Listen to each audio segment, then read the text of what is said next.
விஜயனுடைய வருகை திமுக எதிர் அதிமுகங்கிற அதிமுக அரசியலை கூர்மைப்படுத்தும் நான் சொல்லியிருக்கேன். நம்ம கடந்த கால பேட்டிகள்லையும் சரி, தொலைக்காட்சி விவாதங்கள்ல பேசுற நிகழ்ச்சிகளையும் சரி, தொடர்ந்து ஒரு விஷயத்தை பேசிட்டு வரேன். நீங்க விஜயனுடைய வருகை தான் அதிமுகவுடைய இருப்பை உறுதி செய்யுது. ஸோ அதனால இந்த கருத்து கணிப்புகள் என்பது ஒரு திசை வழியை காட்டும், அவ்வளவுதான். திமுகவுக்கு ஒரு சின்ன எட்ஜ் தான். நான் அன்னைக்கு சொன்ன கருத்து தான் இன்னைக்கு சொல்றேன். 4ஆம் தேதி முடிவுக்கு அப்புறம் நான் வேணா மாத்தலாம். 4ஆம் தேதி வரை என் கருத்து இதுதான். திமுக வெல்வதற்கு வாய்ப்பு இருக்கிறது. நீங்க திமுக வலுவதற்கு அதிமுக வாஸ் அவுட் ஆகணும், விஜய் அதிமுக ஓட்ட பிரிக்கிறாரு அப்படிங்கிற பார்வை சரியாக இருந்தா அது வாஸ் அவுட் ஆகணும் அதிமுக. அது நடக்கல. நான் தொடர்ந்து சொல்லிட்டு இருக்கேன். நான் இப்பவும் சொல்றேன், விஜய் எடுக்க போறது திமுக ஓட்டு.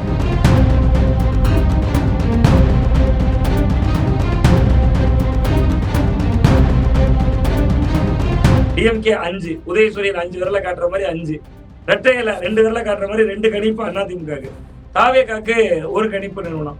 சோ அப்ப இது கிட்டத்தட்ட ஒரு குழப்பமான கருத்து கணிப்புகள் தான். யாருமே திசை வழியை காட்டல. சரி, டிவிகே மனிதரின் புனிதரா விஜயனை போய் தேடி பார்த்தா திருநெல்வேலி சட்டமன்ற தொகுதி ஒரு ஓட்டுக்கு 2500 ரூபாய் கொடுத்துருக்காங்க. 2014 பாராளுமன்ற தேர்தலில் ஜெயலலிதா 34 சீட்டு ஜெயிச்சாங்கல்ல. தமிழ்நாடு தானே தேர்தல் நடக்குது, பாராளுமன்ற தேர்தல் தான் இருந்தாலும் தேர்தல் தமிழ்நாட்டில் நடக்குது. அவங்க திமுக வந்துட்டாங்களா, மோடியா இந்த லேடியான்னு கேட்டாங்களா? மோடியா இந்த லேடியான்னு கேட்டாங்க. தமிழ்நாட்டு மக்கள் என்ன கொடுத்தாங்க? 37 தொகுதிகளை கொடுக்குறாங்க. அந்த தேர்தலையும் பணம் ஆதிக்கம் தரும். உங்க மைண்ட்ல விஜய் என்னத்தை உருவாக்கிட்டாருன்னா, திமுகக்கு எனக்கு தான் போட்டி, ஆட்டத்துல பாஜக இல்ல, அது வெளியே போயிருச்சு. அப்ப அந்த பாஜக எதிர்ப்பு ஓட்டு என்பது இந்த முறை விஜயும் இருக்கிறார். விஜய் வரலைன்னா திமுக 200 இடம் ஜெயிச்சு. விஜயனுடைய வருகை தான் அதிமுகவுடைய இருப்பை காப்பாத்தி இருக்குங்கிறது. இல்லைன்னா உங்களுக்கு அதிமுக இவ்வளவு ஏறி வராது.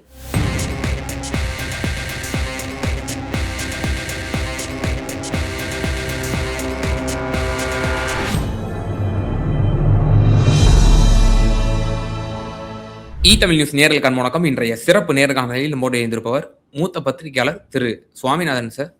சார் வணக்கம். வணக்கம் சார். நேற்றைய தினம் எக்ஸிட் போல்ஸ் வந்திருக்கு.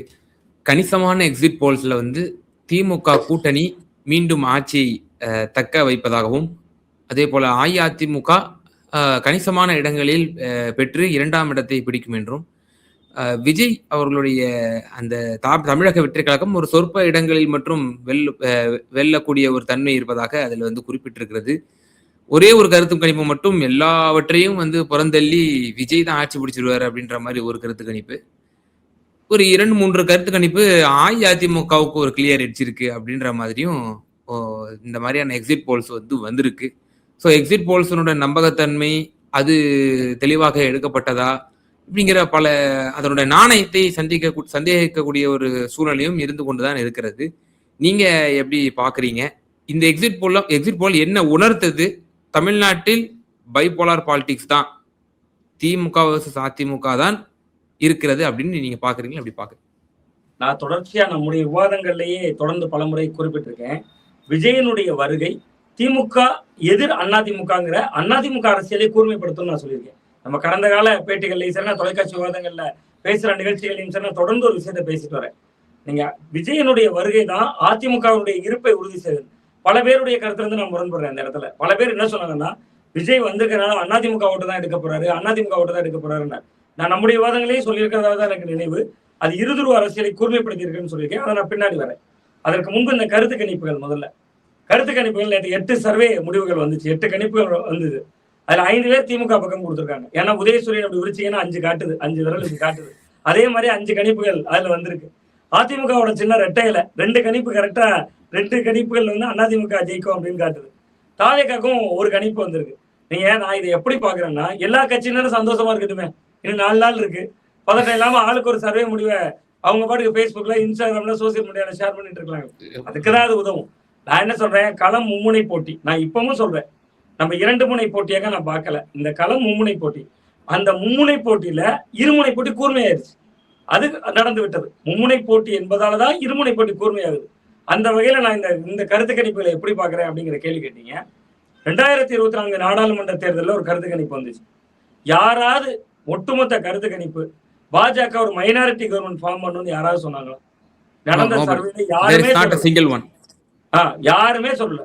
எல்லாருமே அவங்க ஒரு பெரும்பான்மை அரசு, கிட்டத்தட்ட 10 ஆண்டுகள் முடிவுக்கு பிறகு 11வது ஆண்டுல அடியெடுத்து வைக்கிற மோடி அரசுக்கு பெரும்பான்மை கிடைக்கும் தானே கிட்டத்தட்ட அனைத்து வட இந்திய ஊடகங்கள் எல்லாமே கணித்தது 350 எல்லாமே 380 400 ஓவரால் என்டிஏக்கு கொடுத்தாங்க.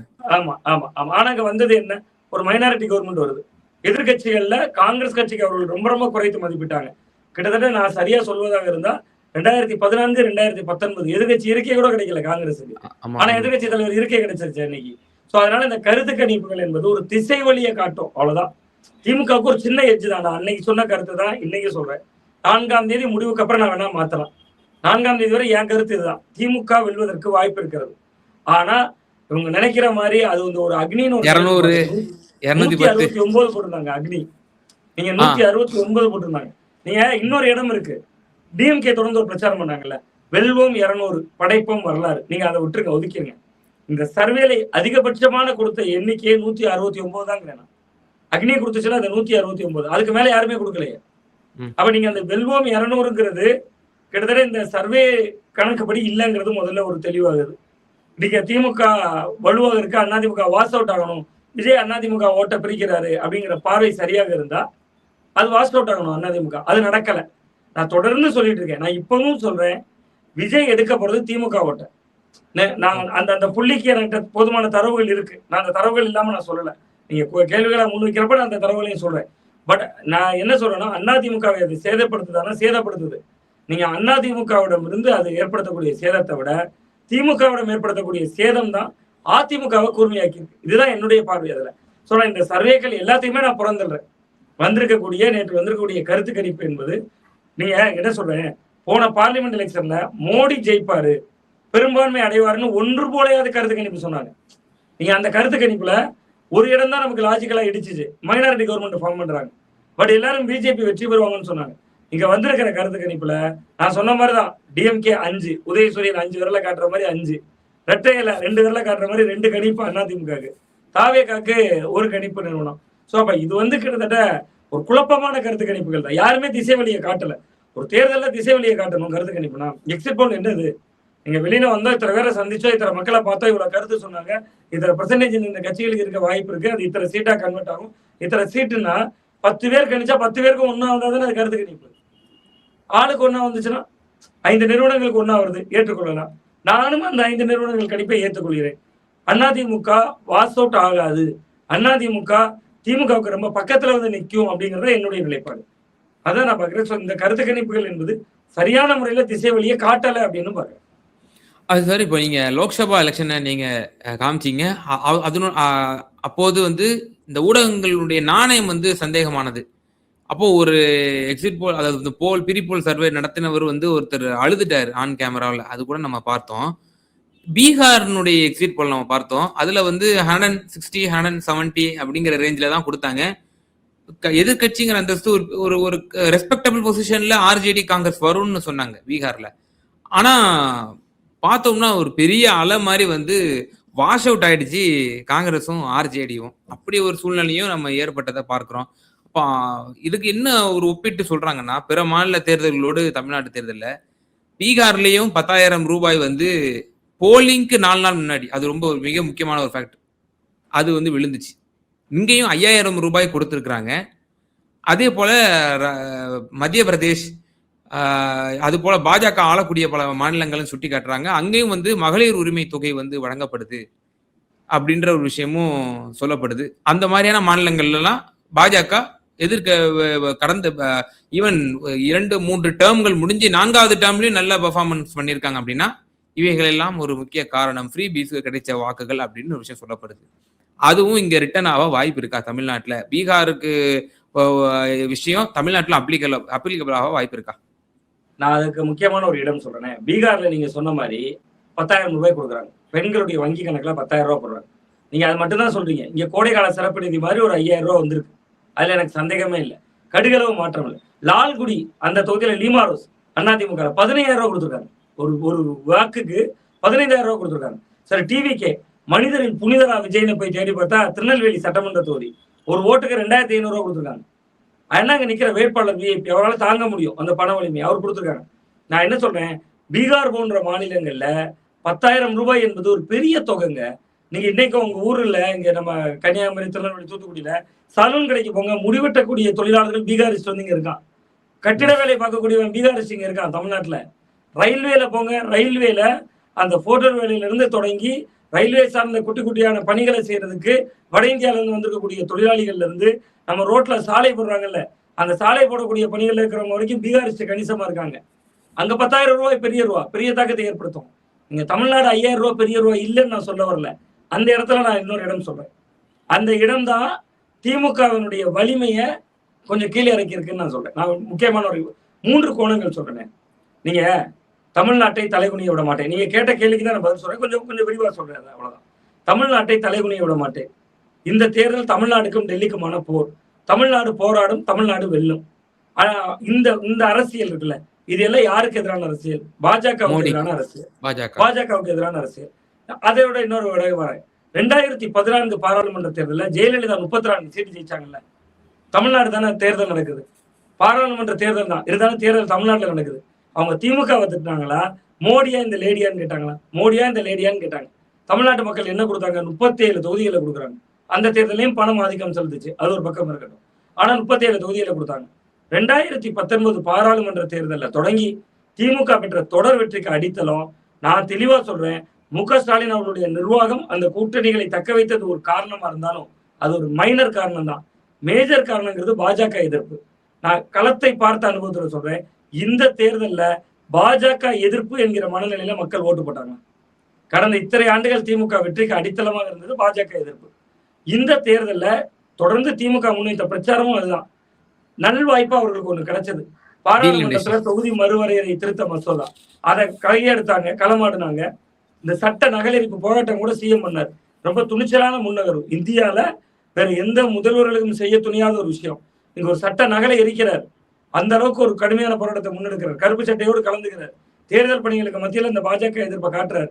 நான் என்ன கேட்கிறேன், மக்கள் மன்றத்துல களத்துல இந்த தேர்தல்ல விஜய் அலை இருந்ததா, பாஜக வந்துடக்கூடாதுங்கிற அலை இருந்ததா? அதுக்கு நான் இன்னொரு புறக்காரணம் வரேன். விஜய் தொடர்ந்து பிரச்சாரம் பண்ணார். என்ன சொன்னாரு?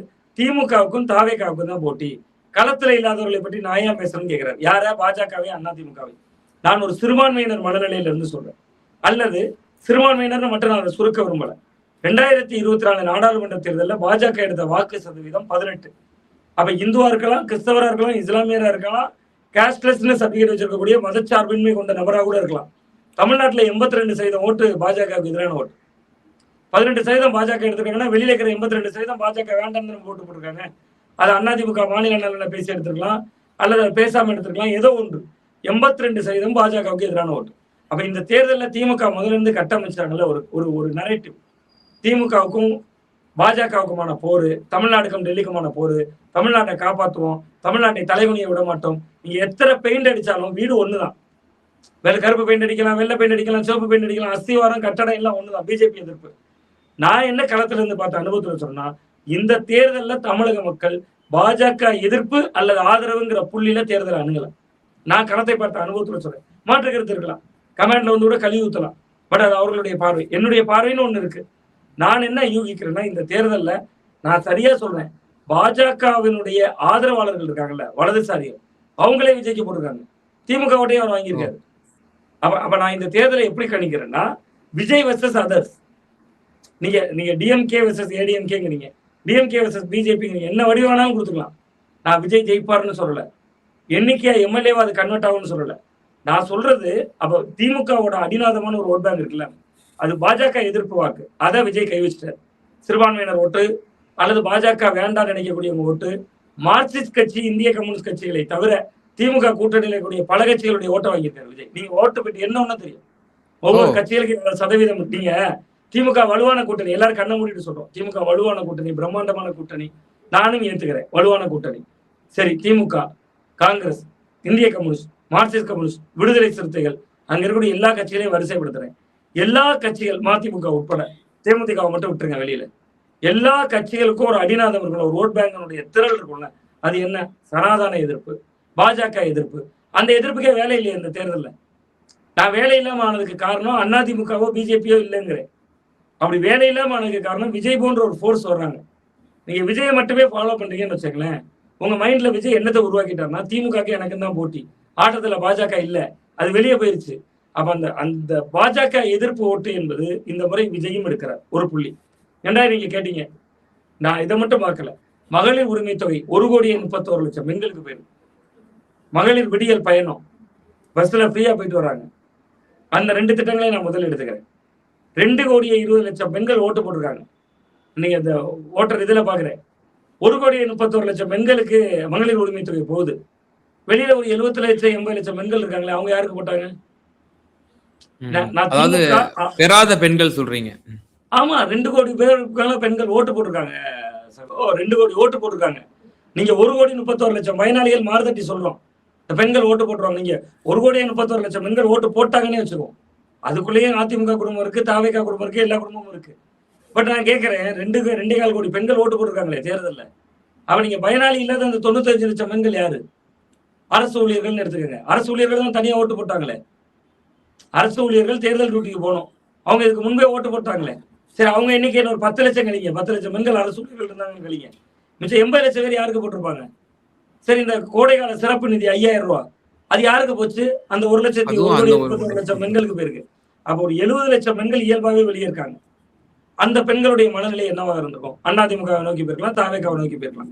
அது அதிமுகவுக்கு பின்னடைவு. ஒன்றிணைந்து அது அதிமுக எடுக்க முடியாதுங்கிறது அதிமுகவுக்கு பின்னடைவு. நான் இதுல நுட்பமான இன்னொரு இடம் வரேன். அந்த 1,81,00,000 பெண்கள் இருக்காங்கல்ல, அந்த ஓட்டு அப்படியே போகணும். நான் சொல்றேன், 1000 ரூபாய் மாதம் வருது. எனக்கு நீங்க மாசம் 1000 ரூபாய் தந்துகிட்டே இருக்கீங்க அக்கௌண்ட்ல. இயல்பாகவே நான் சொல்லுவேன், அவர் ரொம்ப நல்ல மனுஷங்க, அவர் ரொம்ப நல்ல ஆளுங்க. அதான மனித மனம். நான் மனித மனதின் அடியாளத்துல இருந்து சொல்றேன். அப்ப அப்படியான ஒரு ஓட்டுத்திறல் என்பது அந்த 1,31,00,000 பெண்கள் போகணும். அதிமுக அந்த ஓட்டு இல்லாம ஆகணும், நில்லாகணும். ஏன்னா அவங்க கடந்த காலத்துல தாலிக்கு தங்கம், மிக்சி கிரைண்டர், மின்விசிறி எல்லாம் கொடுத்துருந்தாலும் நிகழ்காலத்துல அதை கொடுத்துருக்கு திமுக. அந்த நம்பிக்கையை மக்கள் கிட்ட வாங்கியிருக்கணும். நான் வாங்கியிருக்காங்கன்னு சொல்லல, வாங்கியிருக்கணுங்கிறேன். நான் அதுக்கு ஏன் அப்படி வாங்கியிருக்கணுங்கிற வார்த்தையை பயன்படுத்துறேன்னு 2வது விளக்குறேன். வாங்கியிருக்கணும். அப்ப அப்படி வாங்கியிருக்க வேண்டிய சூழல்ல அந்த 1,31,00,000 ஓட்டுல அதிமுகவுக்கு போறதுக்கு வாய்ப்பு கம்மின்னு நான் கணிக்கிறேன் அந்த ஓட்டுல. ஆனா விஜய் போன்ற ஒரு புதிய சக்தி வர்றப்ப அது திமுகவோட பயனாளிகள் ஓட்டுல கை வச்சு விஜய் கிட்ட கொண்டு போகுது.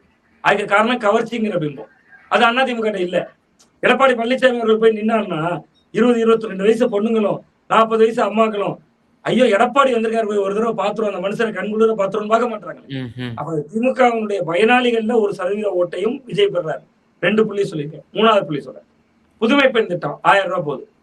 நான் முதல்வன் திட்டம் 1000 ரூபாய் போகுது. 10 லட்சம் மாணவர்களுக்கு லேப்டாப் கொடுத்துருக்காங்க இந்த ஆட்சி முடியறதுக்கு 4 மாசம் முன்பு. அவை அந்த ஓட்டுகள் நீங்க இப்படி மதிப்பீடு செய்யுங்க. நீங்க ஒரு காலேஜ்ல படிக்கிற ஸ்டூடெண்ட், மாசம் 1000 ரூபாய் வாங்குறீங்க. 3 வருடம் படிக்கிறீங்க. ஒரு வருடத்துக்கு 12,000 ரூபாய் வச்சு 36,000 ரூபாய் திமுக கவர்மெண்ட் வாங்குறீங்க. நீங்க ஆட்சி முடிய போற நேரத்துல ஒரு 35,000 ரூபாய் மதிப்புல ஒரு லேப்டாப் கிடைக்குது. 70,000 ரூபாய் உங்களுக்கு கொடுத்துருக்காங்க. நான் இப்ப இன்னொரு தரவோட வரேன்.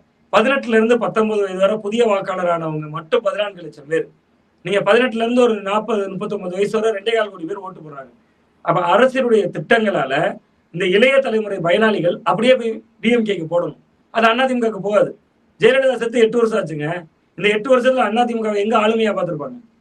திமுக தொடர்ந்து சொல்றதுல அடிமை அதிமுக. அமித்ஷாவை சந்திக்க டெல்லிக்கு போறாரு, முகத்தை மூடிட்டு வெளியே வந்தாரு. இதை பார்த்து யாராவது ஒரு யங்ஸ்டர் ஓட்டு போடுவாங்களா? ஒரு இளைஞரை ஈர்க்க முடியுமா? அப்ப அந்த இளைஞர்கள் ஓட்டு அப்படியே திமுக பாக்கெட்ல போகணும். அந்த பாக்கெட்டுக்குள்ள கைவிட்டு விஜய் கொஞ்சம் எடுத்துட்டு போறாரு. நான் என்ன சொல்றேன், எல்லா எக்ஸிட் போலும் உங்களுக்கு ஒரு கணிப்பு காட்டுது இல்ல, டிஎம்கே ஏடிஎம்கே க்ளோஸ் ஆகுறது. எப்படி க்ளோஸ் ஆகுறது? அது க்ளோஸ் ஆக போற ஸ்டேஜ்ல இருந்துச்சு. விஜய் வந்து அதுக்கு உயிர் கொடுத்துருக்காருங்கிறேன். எல்லாரும் ஒரு கணிப்பு கணிக்கிறாங்க, விஜயால திமுக எட்ஜ் ஆகுதுங்கிறாங்க. நான் சொல்றேன், விஜய் வரலைன்னா திமுக 200 இடம் ஜெயிச்சிருக்கும். விஜயனுடைய வருகை தான் அதிமுகவினுடைய இருப்பை காப்பாத்தி இருக்குங்கிறாங்க. இல்லைன்னா உங்களுக்கு அதிமுக வந்து இவ்வளவு ஏறி வராது. இப்ப இன்னொன்னு, இந்த வடிவத்துல பார்த்தா நீங்க நலத்திட்டங்களுக்கான ஒரு ஓட் பேங்க்ங்கிறீங்கல்ல, பீகாரை நீங்க உதாரணம் சொன்னீங்க. பீகார்ல ஒரு கவர்ச்சி முகம் வரலையே அதுக்கு போட்டிக்கு. நீங்க மற்ற மாநில கேரளா இப்ப பாருங்க, 1000 ரூபாய் கொடுத்துருக்காங்க. 2024 தேர்தலுக்கு பின்புதான் கொடுத்தாங்க. 25வது ஆண்டுல இருந்து அங்க மகளிர் 1000 ரூபாய் போயிட்டு இருக்கு கேரளால. மாற்றுத்திறனாளிகள் நிதியெல்லாம் கூட்டியிருக்காங்க. ஏன் உங்களுக்கு சர்வே முடிவுகள் காங்கிரஸுக்கு எட்ஜ் காட்டுது? நீங்க இன்னொரு நான் நுட்பமான இடம் வரேன். நீங்க பணம் கொடுத்தா ஓட்டுங்கிற ஒரு கல்ச்சர் நீங்க கேட்டீங்க. 10,000 ரூபாய் கொடுத்தாங்க, இங்க 5,000 ரூபாய் கொடுத்தாங்க. இன்னொரு முக்கியமான ஒரு தரவு சொன்னேன். 2021 சட்டமன்ற தேர்தல் இருக்குல்ல, அந்த தேர்தல் சாதாரண தேர்தல் இல்லை. COVID-19 இருந்த நேரம். எல்லாரும் போய் ஓட்டு போட்டாங்களான்னா கேள்விக்குறி. பயந்து போய் கொஞ்சம் பேர் போகாம இருக்கலாம், கொஞ்சம் பேர் போறதை தவிர்த்திருக்கலாம். ஆனா 2024 தேர்தல், பாராளுமன்ற தேர்தலில் 21 தேர்தலில் ஓட்டு போட்டவங்களை விட 21 லட்சம் பேர் குறைவா ஓட்டு போட்டிருக்காங்க. நீங்க அதை எடுத்து பார்க்கலாம், டேட்டா பார்க்கலாம். 21 அல்லது 28 லட்சம் நான் பார்த்திருந்தேன். 21 லட்சமா 28 லட்சமா என்பது மட்டும்தான் எனக்கு குழப்பம். அந்த 21 தேர்தலுக்கும் 24 தேர்தலுக்கும் இடையில 28 லட்சம் பேர் குறைவா போடுறாங்க. 24ல கோவிட் இல்ல, கோவிட் அலையே இல்ல. இதை விட நுட்பமான ஒரு இடம் வரேன். 2023 செப்டம்பர் 15ஆம் தேதி அண்ணா பிறந்த நாள் அன்றைக்கு மகளிர் உரிமை தொகை தொடங்கப்பட்டது. எவ்வளவு பேரு? 1,10,00,000 பேர். அப்ப 1,10,00,000 பேருக்கு 1000 ரூபாய் கொடுக்குறப்ப ஏன் 28 லட்சம் பேர் ஓட்டு குறையுது? ஒட்டுமொத்தமா ஓட்டு போடுறவங்களே 28 லட்சம் குறையுது. சரி, திமுகவோட முந்தைய தேர்தல் வாக்கு சதவீதத்தையும் 24 தேர்தல் வாக்கு சதவீதத்தையும் ஒப்பிடுங்க. அபரிமிதமா எங்க கூடியிருக்கு? பயனாளிகள் யார் வந்தாலும் செய்வாங்கிற மைண்ட்ல தான் இருப்பாங்க. ஸோ அந்த பயனாளிகள் ஓட்டுனால திமுக 150+, 160+ நான் நம்பல. திமுக தான் எட்ஜ் இருக்கு. அந்த எட்ஜிங் நான் கணிக்கிறது 125 இடங்கள். அதிமுக 105க்கு குறையாம வரும் அந்த அலையன்ஸ். விஜய் 5 இடங்கள் வரை ஜெயிக்கலாம் அப்படிங்கிறது நான் கணிக்கிறேன். ஸோ இப்போ இந்த எக்ஸிட் போல ஒரு தெளிவான ஒரு திசையை சொல்லவில்லை அப்படிங்கிற விஷயம் சொல்றீங்க சார். இப்போ எனக்கு இறுதியான ஒரே ஒரு கேள்வி. இப்போ தமிழக வெற்றி கழகம், இப்போ திரு விஜய் இருக்கக்கூடிய தொகுதிகள் 2 தொகுதிகள் மற்றும் பரவலா அவங்க இருக்கக்கூடிய சில ஸ்டார் கேண்டிடேட்ஸ், அறியப்படக்கூடிய முகங்கள், நீங்களும் ஒரு கேண்டிடேட்டை நீங்க சொன்னீங்க, அவருமே வாக்காளர்களுக்கு பெரிய தொகையெல்லாம் கொடுத்துருக்கிறாரு அப்படின்னு சொல்லி, சீட் கன்வர்ஷன் கெப்பாசிட்டி குறைந்தபட்சம் திரு விஜய்க்காவதும் அல்லது அவர்களுடைய சகாக்கள் செங்கோட்டையன், ஆதவர்ஜனா இவர்களுக்காவது இருக்கும் அப்படின்னு நீங்க நினைக்கிறீங்களா? சீட் கன்வர்ஷன் இருக்கும்னு நினைக்கிறீங்களா? ஓவரால் பெர்சன்டேஜ் எவ்வளவு வாங்குவாங்க நீங்க எஸ்டிமேஷன் போடுறீங்க? நிறைவான கருத்து சார். விஜய் குறைந்தபட்சம் 18 முதல் 20% பெறுவார் சார். நீங்க 18 முதல் 20 பெறுவார், 18 குறையாமல் பெறுவார். இதுதான் என்னுடைய கணிப்பு தொடக்கத்துல இருந்தே. நீங்க இன்னொன்னு கேட்டீங்க, முக்கியமான ஒரு இடம் அது சீட்டா மாறுமா அப்படின்னு கேட்டீங்கல்ல, அதுக்கு மட்டும் தான் ஒரு சின்ன ஒரு விளக்கம் இருக்கு. அதாவது விஜய்ங்கிற சக்திக்கு நான் மதிப்பீடு செய்தது, எந்த சட்டமன்ற தொகுதியிலையும் விஜய்க்கு 40,000 ஓட்டுக்கு குறைவா இருக்காது. நீங்க 35,000 40,000 வரைக்கும் விஜய்க்கு இருக்கும். அப்ப நீங்க ஜெயிக்கணும்னா ஒரு 70,000 ஓட்டாவது தேவை. மும்முனை போட்டி கூர்மையா இருக்கணும்னா ஒரு 2 லட்சம் ஓட்டு பதிவாயிருக்குன்னா ஜெயிக்கிறவர் ஒரு 75,000 ஓட்டு 80,000 ஓட்டாவது நெருங்கணும். விஜய் 40,000 எடுப்பாரா இருந்தா, 40,000 தொடுவாரா இருந்தா விஜய் கட்சியில. அப்ப நான் என்ன கணிக்கிறேன்னா, விஜய்ங்கிற முகத்துக்கு ஒரு 35,000 40,000 ஓட்டு விழுந்திருக்கும். அதற்கு மேல் உள்ளூர்ல தன்னுடைய சுய செல்வாக்கால அது பணம் கொடுத்தோ, பொருளாதார ரீதியாக மற்றவர்களுக்கு ஏற்கனவே உதவியோ, வேறு கட்சிகளில் இருந்து வந்த பின்னணியை கொண்டோ கூடுதலாக ஒரு 25,000 ஓட்டை தன் சுய செல்வாக்கால வெல்ல முடிந்தவர்களால் அதை வின்னபிலிட்டியா மாற்ற முடியும். அது சில தொகுதிகளில் அந்த மேஜிக் நடக்கும். நீங்க விஜய்க்குன்னு ஒரு வேல்யூ 40,000 ஓட்டு தான், அதுக்கு மேல ஓட்டு கிடையாது. நீங்க விஜய் ஒரு புதுசா வந்திருக்காரு போட்டு பார்ப்போம், இந்த 18 வயசு தான் போடுறான், 19 வயசு தான் போடுறான், அதெல்லாம் கிளம்ப இல்லை. 70 வயசு 75 வயசுல எல்லாம் போட்டவங்க இருக்காங்க. நான் பார்த்தேன், களத்தை போய் பார்த்தேன். அதனால அது ஒரு 40,000 ஓட்டு விஜய்க்குன்னு ஒரு செல்வாக்கு. அதற்கு மேல தன்னால் ஒரு 20,000 25,000 ஓட்டு எடுக்க முடியும்னா அவர் வெற்றி பெற்ற வேட்பாளர். அந்த அதிசயம் நடக்கும் தான் நான் பாக்குறேன். விஜய் பெரம்பூர்ல ஜெயிப்பார், திருச்சி கிழக்கு என்பது கடினம் தான், பெரம்பூர்ல ஜெயிப்பார். அதை மீறி அது ஒரு 3 இடங்களாக முதல் 5 இடங்கள் வரை அந்த சீட்டு உருவாகலாம், வின்னபிலிட்டியா உருவாகலாம். நான் கணிப்பு 3 முதல் 5 இடங்கள் தான் பாக்குறேன். இன்னொரு முக்கியமான ஒரு கேள்வி, எல்லாத்துலயும் கில்லிங் இன் சைலன்ஸ் பண்றோம்னு சொல்லி நம்மள குற்றச்சாட்டு வச்சிடக்கூடாது. திரு சீமான் அவர்களுக்கு முதன்முறையாக கருத்து கணிப்புல அவருக்கும் இடம் கொடுத்திருக்கிறாங்க. 1 முதல் 6 இடங்கள் வரை வெல்வதற்கான வாய்ப்புகள் இருக்குன்றாங்க. திரு சீமான் அவர்கள் நாம் தமிழர் கட்சிக்கு ஏதேனும் சீட் கன்வர்ஷனுக்கு வாய்ப்பு இருக்குன்னு நினைக்கிறீங்களா? இல்ல, நாம் தமிழர் கட்சியினுடைய மாற்று அரசியல் உண்மையிலேயே இன்று அரசியல் களத்தில் இருப்பவர்களையே இந்த தேர்தலில் இலவசங்களை அறிவிக்காதவர், நாமே மாற்று நாம் மட்டுமே மாற்று என்று தொடர்ந்து இயங்கக்கூடியவர். அந்த வகையில அவர்தான் உள்ளபடியே பாராட்டத்தகுந்த மெச்சத்தகுந்த மனிதராக எனக்கு சந்தேகமே இல்லை. அந்த கருத்து கணிப்புகளே நிராகரிக்கிறேன்னு 1 முதல் 6 நாம் தமிழருக்கு கொடுத்ததை பார்த்தும் அந்த முடிவுக்கு வருகிறேன். ஏன்னா களத்தை நம்ம பார்க்கிறோம், அந்த மாதிரியான களம் இல்லையே. நீங்க ஒரு விஜய் அலை இருக்கு, அந்த விஜய் அலை வெல்வதற்கான அலை இல்லை. நான் ஒரு நுட்பமான இடம் சொல்றேன், விஜய் அலை தான் இருக்கு, அது எந்த இடத்துல சுனாமியா மாறல. விஜய் அலை இருக்கு, அந்த அலை சுனாமியா மாறல. ஸோ இந்த மாதிரி மும்முனை போட்டி கூர்மை அடைந்து விட்ட சூழல்ல நாம் தமிழர் கட்சியால் வழக்கமான ஓட்டு வங்கியை தக்க வைத்தாலே சாதனை சீட்டா கன்வெர்ட் ஆகும்னு எனக்கு நம்பிக்கை இல்லை. அதனால நான் அந்த கருத்து கணிப்புகளை நான் நிராகரிக்கிறேன்னு சொன்னல, அது அந்த பிற நாம் தமிழர் உட்பட பிறகு 6 கொடுக்குறாங்கல்ல, அதுலேயே எனக்கு பல முரண்கள் இருக்கு அப்படின்னு தான் நான் பாக்குறேன். சீமான் போன்றவர்கள் களத்தில் இருப்பதனால்தான் மக்கள் மன்றத்துல மக்கள் பிரச்சனைகளை பேசுபவர்கள் இருக்கிறாங்க. சட்டமன்றத்துக்கு போக வேண்டும், அது நம்முடைய விருப்பமாகவும் இருக்கலாம்.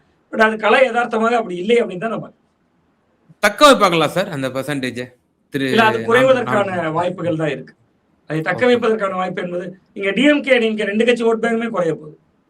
நீங்க இந்த தேர்தல் முடிவுல உங்களுக்கு தெரியும். நான் அதிமுகவினுடைய ஓட்டுலையும் பெரிய சேதத்தை விஜய் ஏற்படுத்துவார். ஆனா நான் ஏன் திமுக சமதளத்துக்கு கொண்டு வரேன்னு சொல்றேன்னா, திமுக ஓட்ட அவர் எடுக்கல. நான் அந்த சொல்ற அந்த இடம் தான்.